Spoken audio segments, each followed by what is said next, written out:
Watch the Game podcast. Thanks for joining us. I'm LA Cheatham as we get ready to recap. Yeah, Do your Benjamin thing. Banneker. Benjamin Banneker, a very excited Benjamin Banneker. Check with me in about 3 hours to see how excited I still am. But I'm good. I'm good. Happy to be with y'all. Yeah, man, I got my day kicked off on this Sunday. I do my best to try and watch a little bit of baseball every Sunday. It kind of fills that gap for NFL football. So, that 1 o'clock start, kind of keeps me in that mode. Unfortunately, I wasn't able to catch it, today, but I do know the Sox won and the Cubs lost today. Did get a chance to check out a little bit of WNBA basketball. I had to watch that. Was able to see the Chicago Sky go out to Phoenix and go up against the Phoenix Mercury.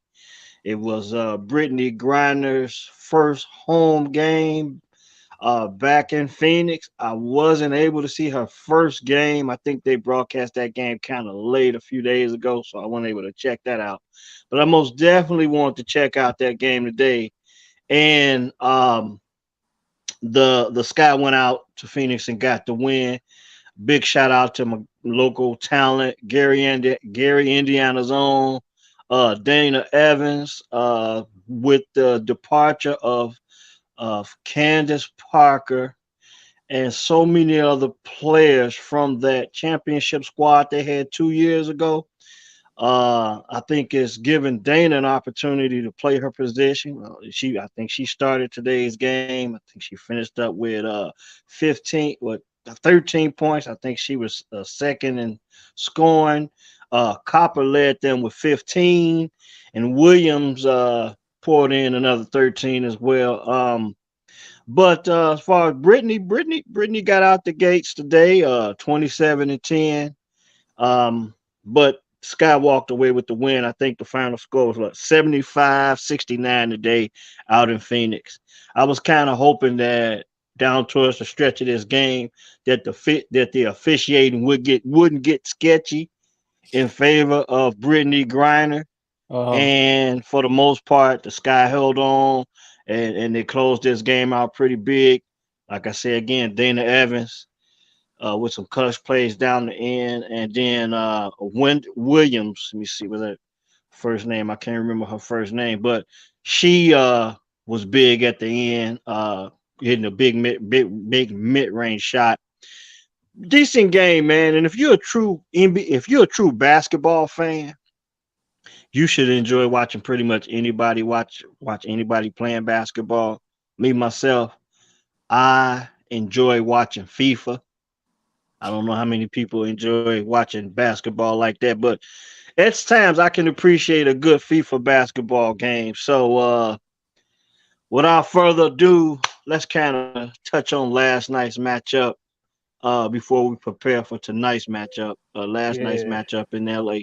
Lakers going back home with the Denver Nuggets.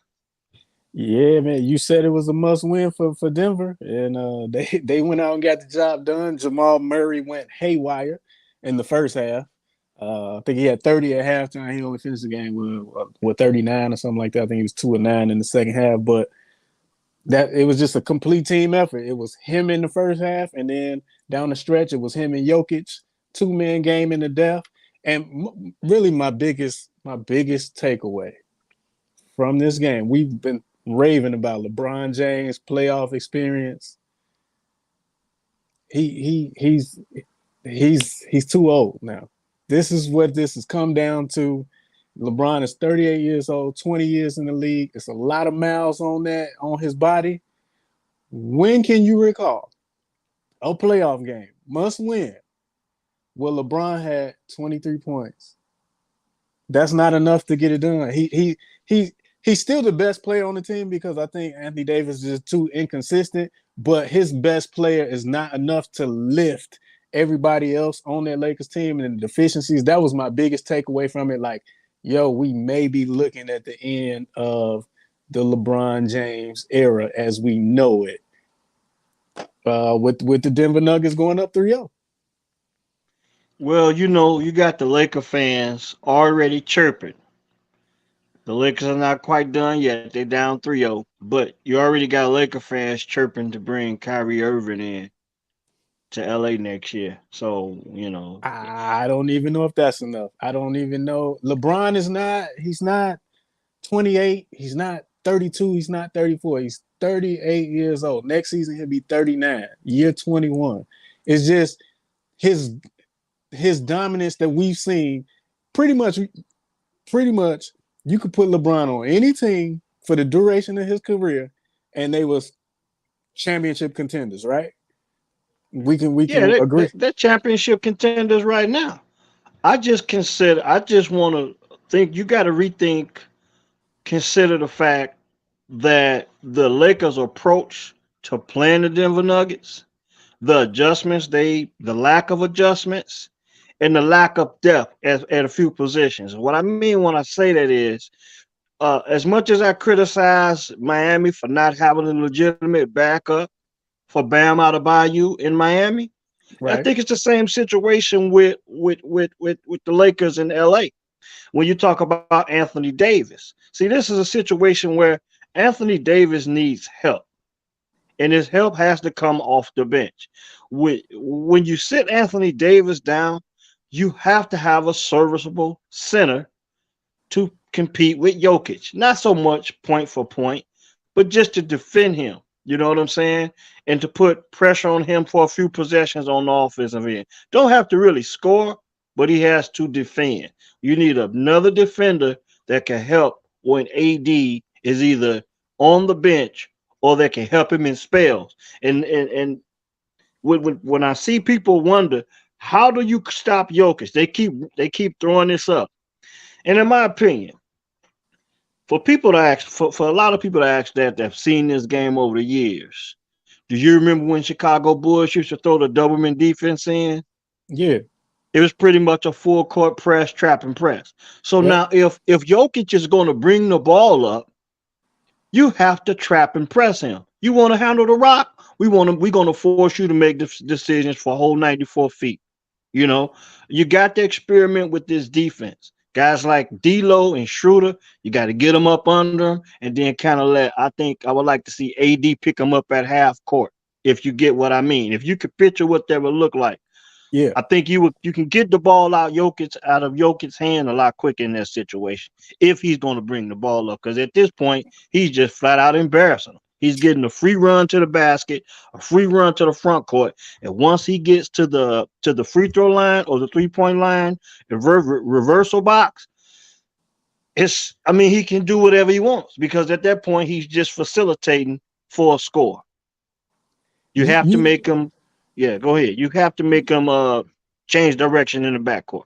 see, but we you talking about strategy of the game. I'm talking about LeBron's greatness. Of his greatness was able to overcome the coaching deficiencies of not throwing strategy out there once upon a time. And I think this is the first time that we've seen that, as great as he still is at 38 years old, it's not having the same impact. Similar to when Tom Brady, all them years, he could go get three guys out the stands and they could run routes and he could still make them Super Bowl contenders. But his last 2 years in New England, that wasn't the case.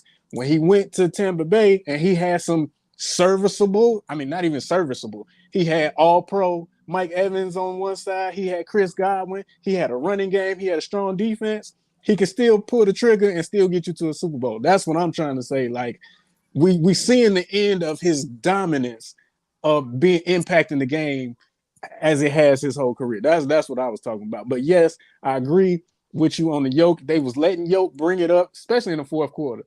Yoke was bringing it up, no pressure. AD was picking him up under the 3 point line. Then him and Jamal Murray played 2 man game. He was able to find the open guy. And they when they hit them 3 threes in a row, that was pretty much the game. They went on a 9-0 run right when the Lakers had went up one off of 2 free throws. Them 3 threes took them out the game. Yeah, in response to your LeBron's inability to impact the game, this is where for for for years I've always felt like LeBron needed to get a low post game. You can't complain about ball handling anymore. You got Schroeder, you got D'Lo, you got Reeves. LeBron has to catch the ball in the strike zone. The strike zone right now for LeBron in his at this point in time in his career should be on either one of the blocks. He should be able to, be effective around the basket, draw some fouls. I think that will help Anthony Davis as well. That if you don't have a legitimate post presence, a backup for Anthony Davis, well, let LeBron go down there and get some touches. I mean, he went 4 for 7 from the free throw line last night, but you can imagine if you get LeBron on the block, he's probably going to shoot 10 to 15, 10 to 16 free throws a game. Well, first we got He's to get him off. LeBron. He's going to get the call. We got to get him off the 3-point line because he's just being bullheaded and keep shooting these threes. Now he hit one in last night's game, but overall from three he was what? No, he had 3 last night, so he was 3 of 9. It's 33%. That's not good enough, bro. Attack the bat. Stop shooting threes. That will make more of an impact on the game than you. I think you actually hitting them at this point because you do have some people that can shoot the three. Austin Reeves, you got Schroeder. I don't know what's going on with D'Lo right now. He looks as bad as Russell Westbrook right now on the Lakers unit to me. That's because you don't want to depend on guys like D'Lo to score.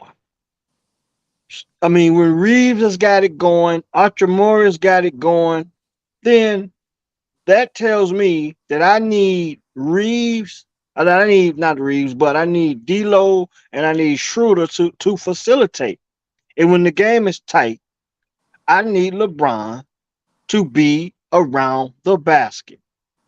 And see, when you think about it, none of these teams are really running any offense. There's a lot of pick and roll stuff going on, High pick and but roll, side pick and roll. Yep. they get to this point where they play one-on-one basketball, and at this stage in LeBron's career, he's not good at that.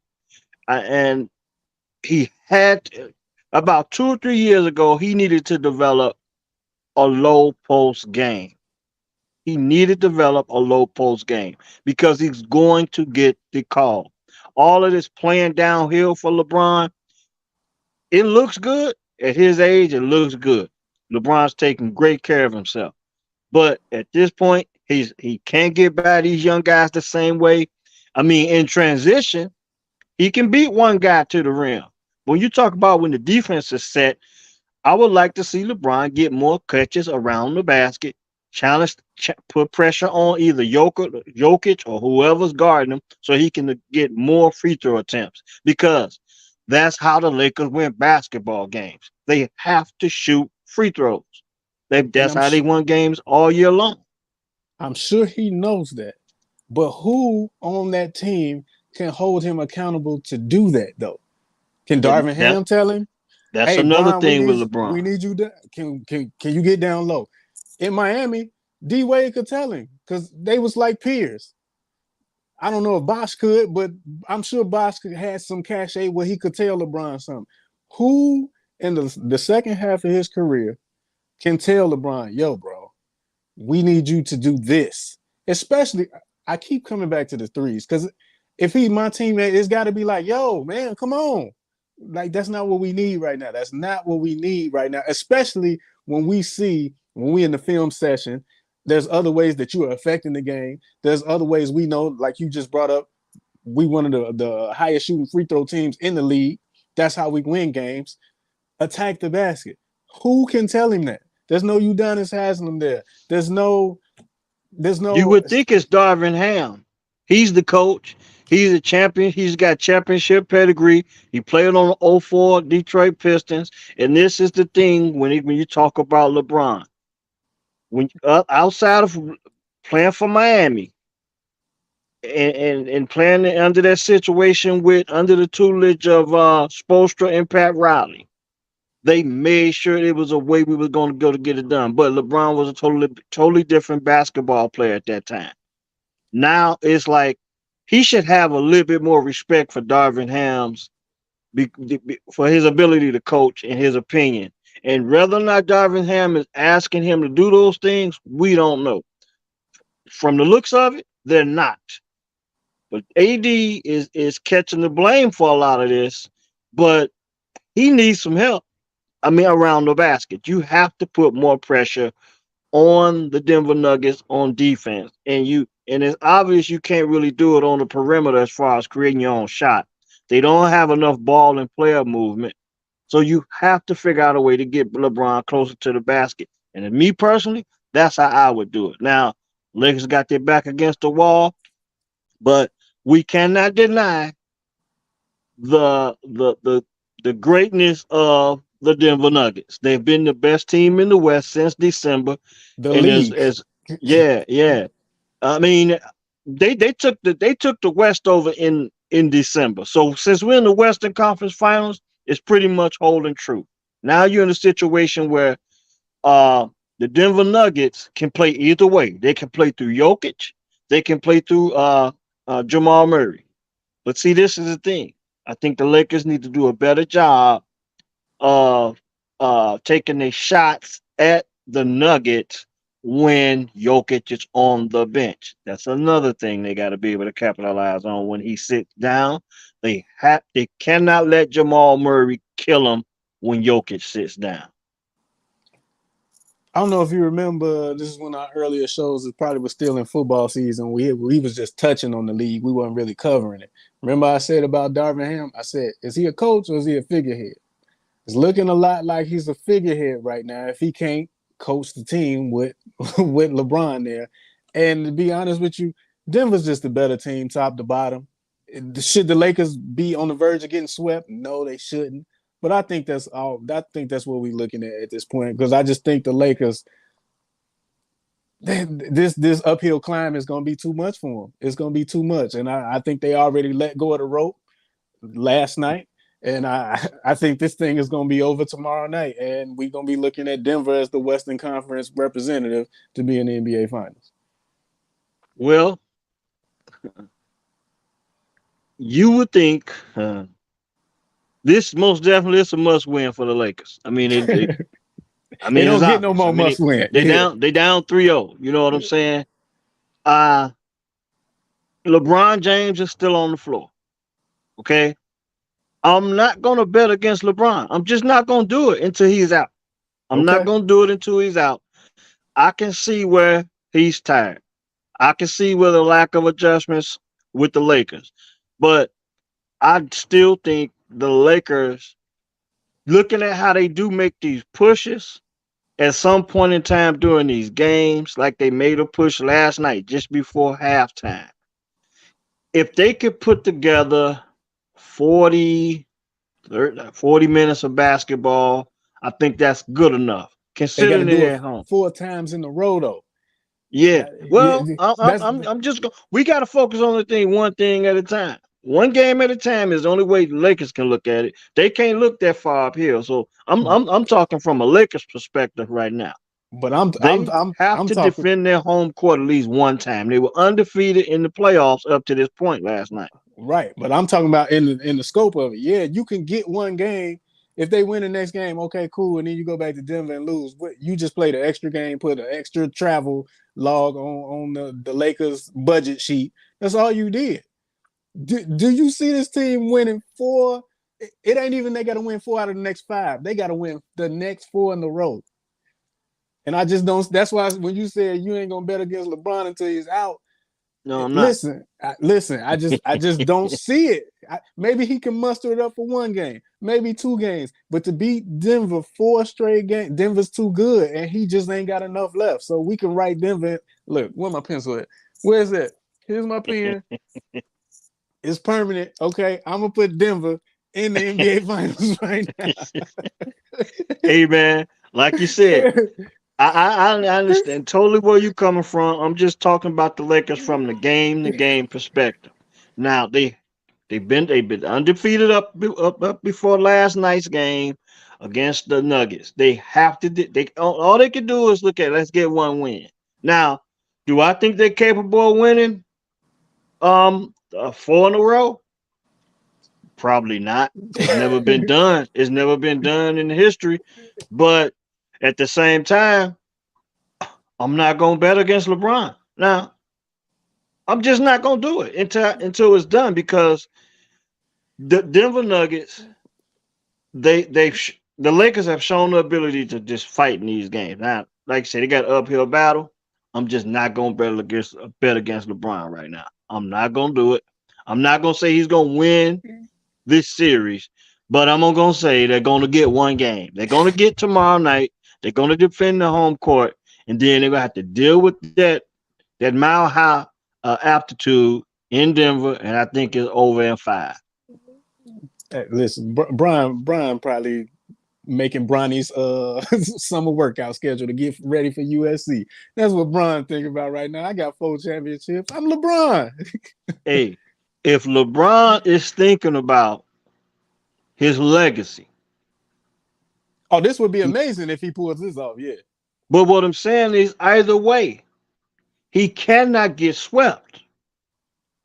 Think about it. Either way, if he wins this, if he can be, if they can pull off the miracle and win 4 games in a row, great. But if he gets swept in this series, LeBron seems more concerned with his legacy than it seemed like Michael Jordan ever was. And if he gets swept in this series, it can be damaging to his legacy. That's just how I see it. That's why I'm going to pick the Lakers to win tomorrow night, and they're going to lose in 5. That's what I got them. I got the Nuggets in 5. I'm picking the Lakers to win Game 4. Has he ever been swept? I don't recall. I I don't don't think think he. so. I Yeah. don't think so.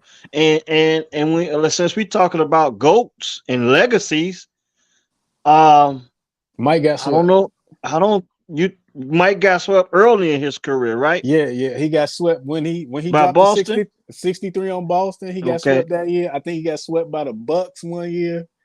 So I know he got like at least two on his resume, but they Okay. was early on when he probably had Dave Corzine and the cocaine traveling circus or whatever they called him at that time.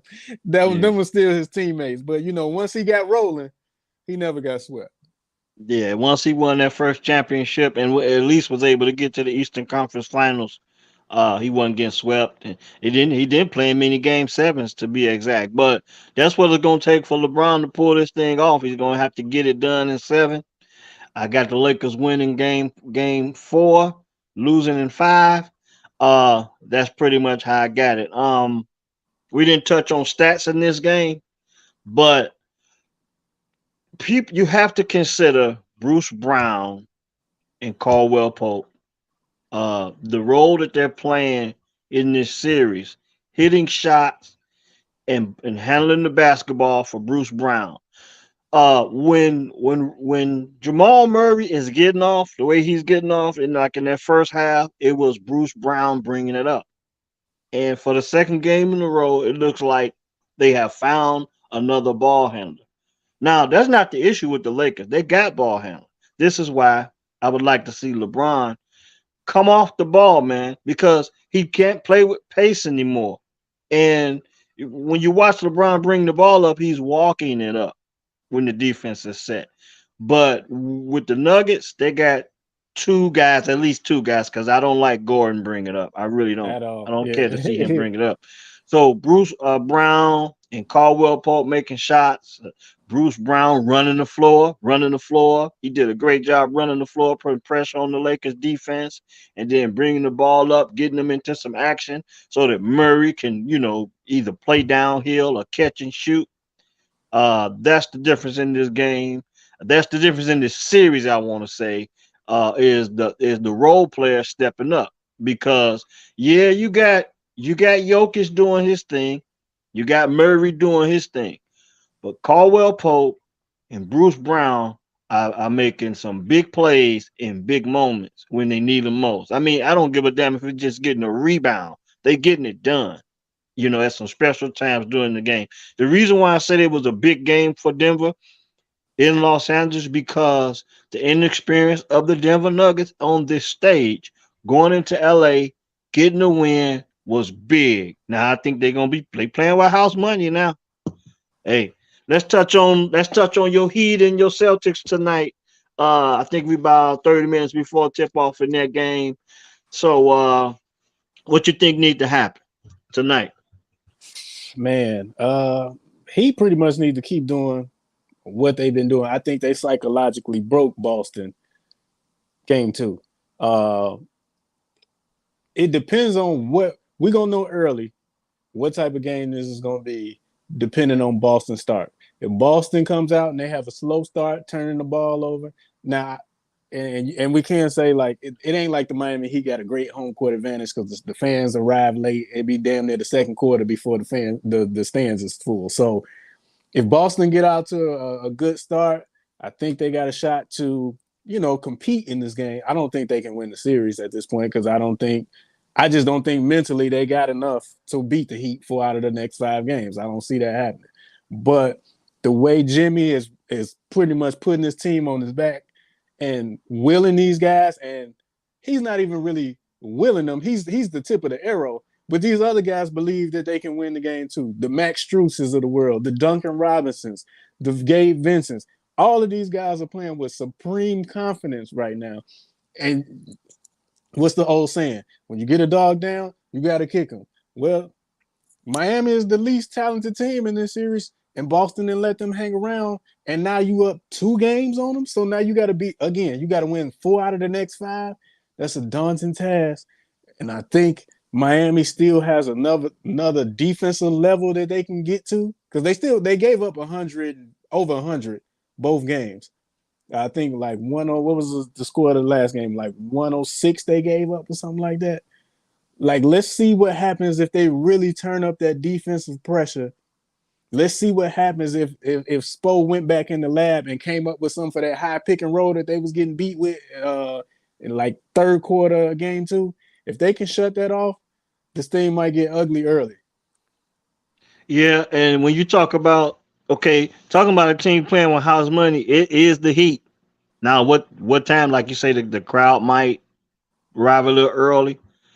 I tend to think that's not going to be the case tonight because you're in the Eastern Conference Finals, teams up 2-0.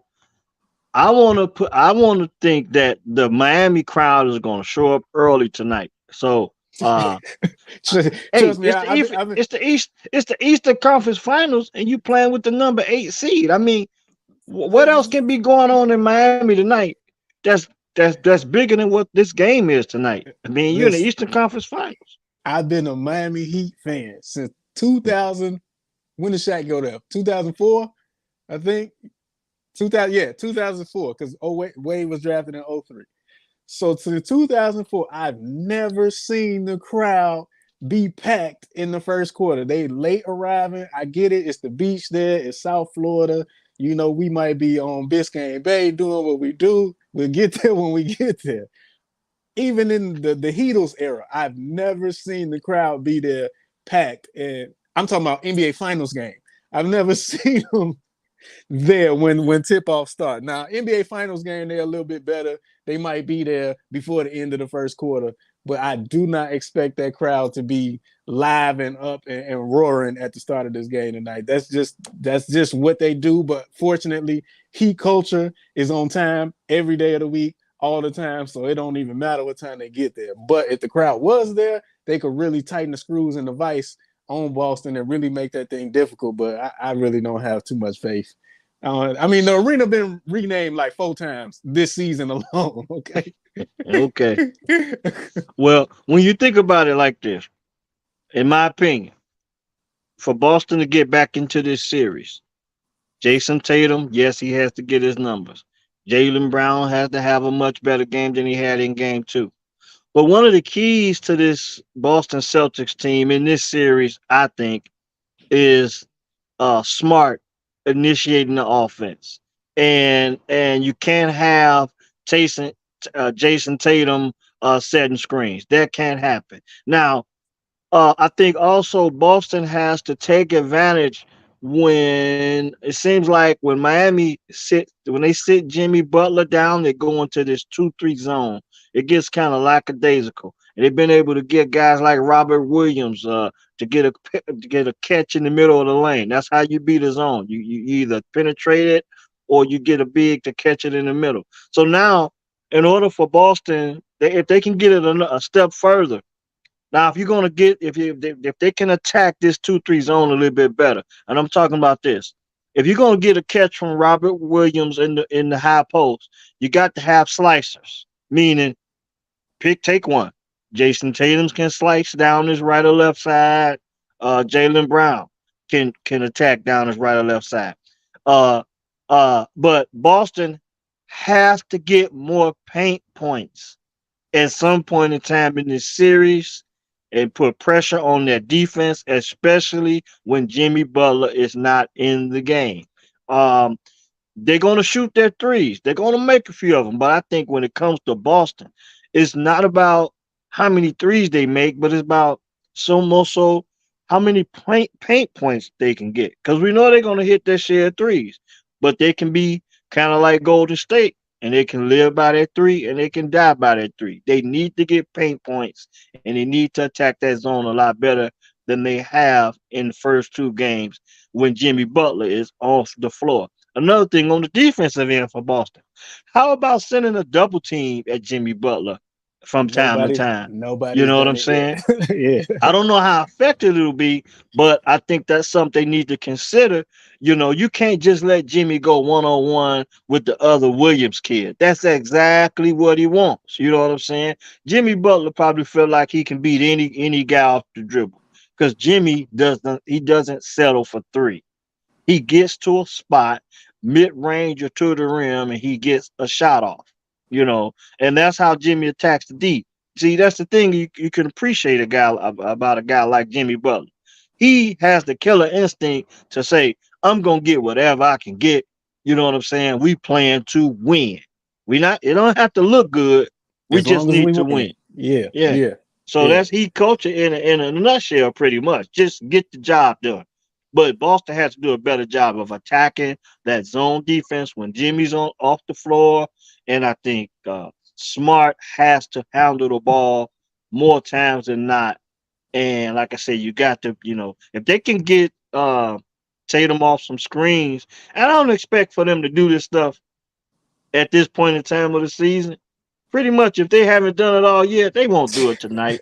I'm just saying, from my perspective as a coach, if you're making adjustments, you got to try something different. You got to figure out a way to put more pressure on the Miami Heat's defense, get more, they got more. I want to say they got more shooting around them, but they had to get more to the foul line. Kind of take a page out the Lakers book. Be a little bit more physical with the Heat tonight. But Yeah. I'm just watching the game. I'm not the damn coach. Hey, I hope the Heat don't even bust the zone out tonight. To be honest with you, because Oh, they're it's gonna not. do it. Yeah, They're gonna do it. it's in their DNA. But every time I see them do it, it's not like college basketball or high school basketball where you can have your big camped in the middle of the lane because they got the defensive 3-second rule. So a lot of times I see them caught with the defensive man or the big man. He has to get out the lane so that you basically got two guys on one side and then you got one guy to fend for himself. It's easy, but it can be a 3-on-1, it could be a 2-on-1 at that point. And I just really think it puts them at a defensive advantage. I know they play it a lot because when they have Duncan Robinson on the floor and he really can't guard nobody, so they be trying to hide him. But I just don't see the real advantage of playing that zone in super long stretches like they do because you can't play it like you do in college. The 3-point line is further back, so that you can't compact it like you do in college, right? And again, the defensive 3 seconds, you'll get Bam out of position. The ball gonna move faster than the players. So it's easy to get that duck in man on the other side. It's easy to get that man with the wide open three on the other side. So I really hope they don't play that in extensive stretches, but I know that's part of their DNA. They've been playing it for about the last 2 or 3 years now, but I really wish they would go away from that. Yeah, well, they're gonna do it, and they're gonna do it when Jimmy sits down.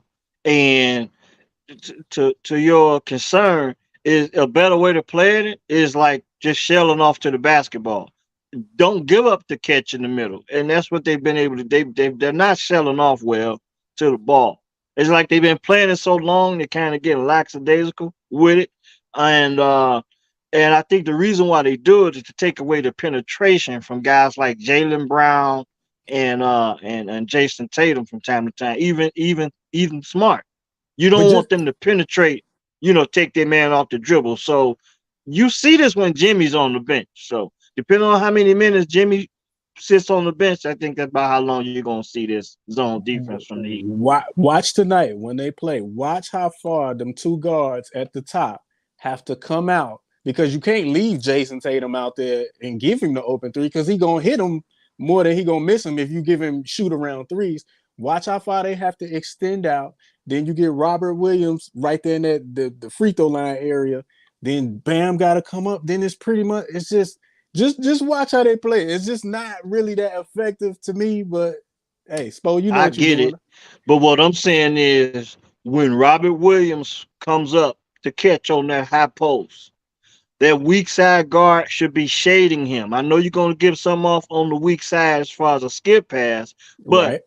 that's a three. You can recover. You can recover from that. You can recover back to that.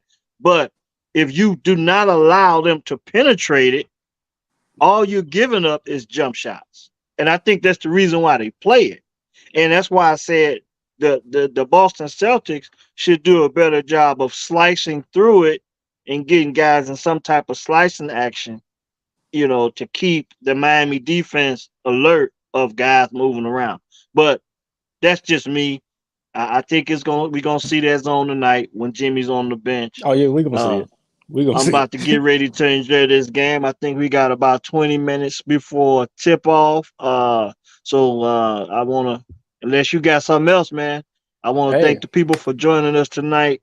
Watch the game podcast. I think hopefully we can come back at them tomorrow before the Western Conference final game with the Lakers defending their home court against yeah, Denver, trying to stretch this series beyond five games. Have to go to seven, but enjoy that game, man. What you got, Pen? man. Hey, we'll definitely be back tomorrow. It'll either be before tip off or we'll be recapping. We definitely be back. You know me. You said you was watching WNBA. You was trying to watch baseball today. Haven't Yeah, checked the Yankees yet today, but for me, it's Indy 500 time. So I've been watching the time trials all weekend. I don't know who got the poll yet, but I do got a DVR. So I'll have that information for y'all tomorrow. But yeah, hopefully Heat go up 3-0. We appreciate y'all joining us. This has been dope that we've been able to go on so often the last week. I think we need to keep this rolling. So, like I said, we'll definitely be back on tomorrow. Time TVA. now TVV. now we want to let these guys know that you are expecting a little bundle of joy, so we kind of playing it by ear. We Yeah. trying to get it Well, done. The reason why he we coming do this. Tuesday. He coming o- Tuesday. Yeah, Okay, he coming so Tuesday. don't look for us on Tuesday. Most definitely don't look for us on Yeah. Tuesday. Yeah. Yeah. So yeah, give you some update. Your Yankees did win today, 4-1 over the Reds, and let's get ready to enjoy this, man. See what your Heat do tonight. Watch the game podcast. Thanks for watching us. Enjoy the game, good people. We out. We out.